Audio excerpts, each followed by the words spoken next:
কোমলমতি ছাত্রদের আন্দোলনের সুযোগ নিয়ে যারা শত্রুতা সাধন করবে, শত্রুতা সাধনের চেষ্টা করবে, তাদের ভবিষ্যৎ ভালো হবে না।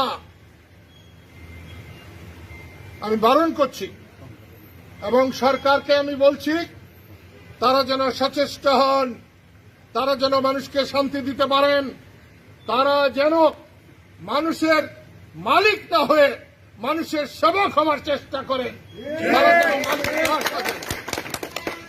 সংখ্যালঘু আর সংখ্যাগুরু বলে আমার কাছে কিছু নাই। আমি মনে করি এদেশের সবাই আমরা মানুষ। হিন্দু সম্প্রদায়ের প্রতি কোন রকমের বৈষম্য করা হলে, তাদেরকে হুমকি দেওয়া হলে, তাদের জীবন যদি কোন রকম হুমকির সম্মুখীন হয়, তাহলে তার পরিণতি ভালো হবে না। আমি আবারও বলছি, প্রিয় বন্ধুরা, এই সময় আমার দলের অসংখ্য কর্মীরা এখানে উপস্থিত হয়েছে। আমি খুব খুশি হয়েছি।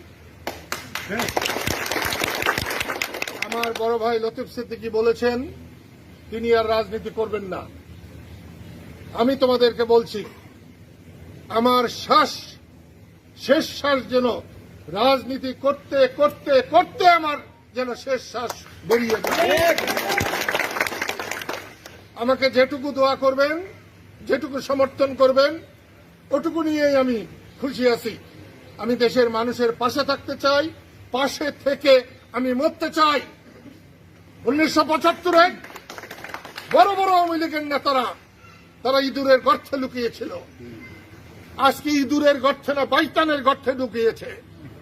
আমি বলবো, তোমরা এই গর্তে লুকিয়ে থেকো না। শেখ হাসিনা আর বঙ্গবন্ধু শেখ মুজিবুর রহমান এক কথা না।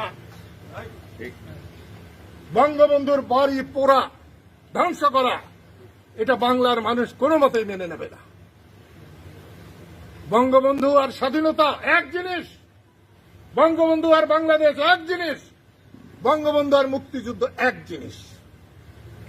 বঙ্গবন্ধুকে অপমান করা হলে মুক্তিযুদ্ধকে অপমান করা হয়, বঙ্গবন্ধুকে অপমান করা হলে বাংলাদেশকে অস্বীকার করা হয়।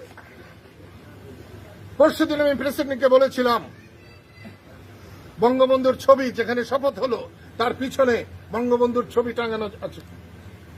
আমি তাকে বলেছি, আপনাকে ধন্যবাদ এই ছবিটার জন্য।